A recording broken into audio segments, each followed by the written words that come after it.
African American Music Appreciation Month is a time where we celebrate and amplify Black artists and musicians that shaped the soundtrack of America. From spirituals, blues, rock and roll, hip hop, and everything in between, there's a lot to celebrate.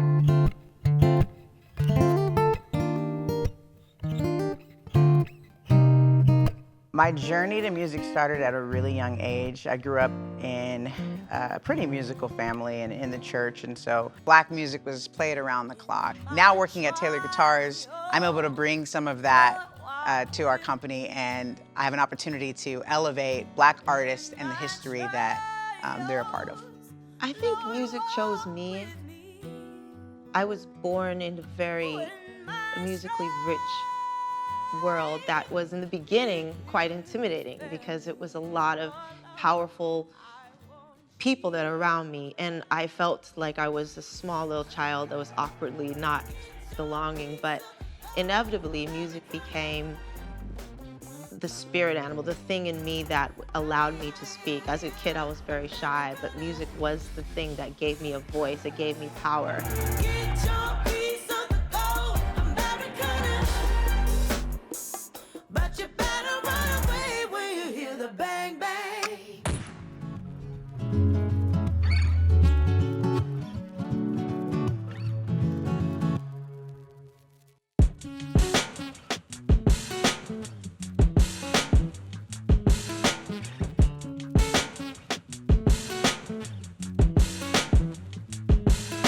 The National Museum of African American Music opening up in Nashville this year it's amazing. It's really cool to have a place in America that is showcasing, over 400 years of art and music.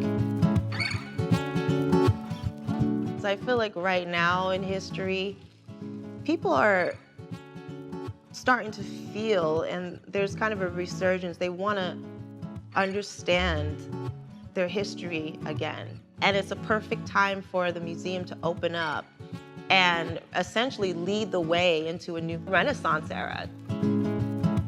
I think that celebrating Black music looks like understanding where the music comes from and understanding the story of the music. As popular as different types of Black music are with people of all backgrounds, there's really a lack of knowledge of the history of the music and of the people who introduced the music and developed the music in the first place, right? So hopefully what we are able to do here is to deepen people's knowledge of the history of Black music and Black culture, and then hopefully deepen their appreciation for the music they already enjoy.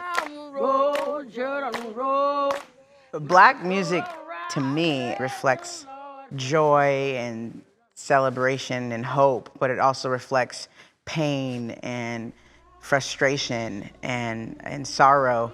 Black music with the influence of the church and dating back to slavery and its evolution is about the people's cry. It's their soul and their pain and suffering and finding a way to put it to song. And it's so uniquely tied to the Black lived experience in America, and because of that, it's really our story.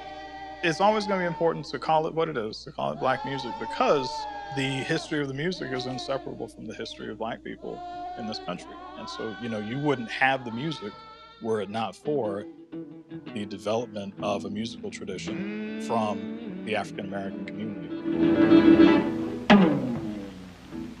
She make me think of mine, Blues expresses the new freedoms, even though, again, these are very limited freedoms, right after the Civil War. But the new kind of freedoms that Black people had after emancipation. So if you look at blues songs, yes, they're about Black life, but specifically, a lot of them are about things like going places. That's why the blues is about what it's about. To us today, it's easy to look at that and say, oh, this is about everyday life. And it is. But also remember that those elements of life were pretty revolutionary for people who had no freedom of movement. If you were Black and you weren't one of the very few free Black people, and the even fewer number of those people who had money and who weren't afraid to, travel, you couldn't get on a train and go to a new place. And then also you didn't have the freedom to choose a romantic partner. You didn't have so these are all new experiences in basically the Black community. that are being explored in the blues. Changes in Black culture lead to changes in Black music. For a long time, Nashville has celebrated its country music heritage, kind of to the exclusion of a lot of other types of music. And so hopefully with this museum being here, we are making the Music City brand more inclusive in a way that I think is long overdue. The global popularity of Black music starts here in Nashville with groups like the Jubilee Singers, who spread the tradition around the world. Coming forth and carrying me home, sweet home, sweet child. What the Jubilee Singers did differently was to take that tradition and then combine it with elements of European classical singing and choral singing, right? When you hear a song like Swing Low, Sweet Chariot, often is in that choral kind of arranged style. That comes from the Fifth Jubilee Singers specifically. Oh, sweet chariot, coming forth and carrying me home. They were songs that were written by the enslaved, and they were just passed along from families to families and generations. And so they were the first group to really take the music and share it with the world. We can't go to Nashville without visiting here, and when you hear the songs now, like Negro Spirituals, in choral form, you think of the Jubilee Singers and how they were able to create this new sound and this new way of expressing spiritual music. There's power in those spirituals that were written by the enslaved, and people have to keep learning them, and we have to keep sharing them, because it'd be so sad if those were lost. I can't sleep at night. I can't eat a bite, 'cause the man I love. Jefferson Street is very important to the story of Nashville because it was the center of Black entertainment, nightlife, and the arts in this city. And so when African-American musicians would come to town, because of segregation, first of all, the only place they could stay was along Jefferson Street. That's where the hotels were. And then also that's where the nightclubs were. You had people like Ray Charles, Etta James, James Brown. You know, whenever these people would come to Nashville, which was often, people like Little Richard as well, they would usually be around Jefferson Street. So you had this really amazing kind of music scene that developed there and persisted for a few decades.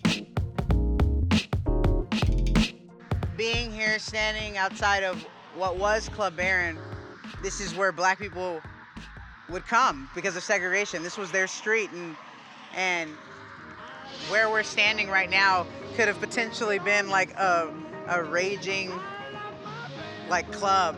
I'd imagine the feeling, the energy, the spirit in the place would be just uncontrollable, so alive. The heart of it, of that music is still with us today. So the landmarks are gone, but the spirit of the music is still here.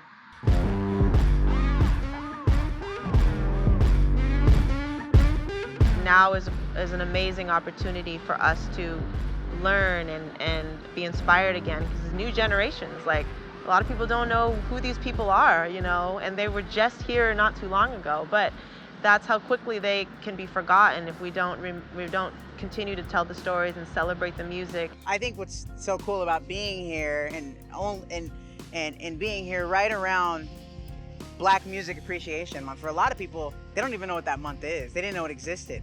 And it's been around for a really long time. And I think the unique importance of it is to elevate and amplify all these amazing artists and creators that came before us, that pioneered these genres and these styles that we love. And it burned a fire in me to just dive more into learning the history of Black music, which just so happens to be American music.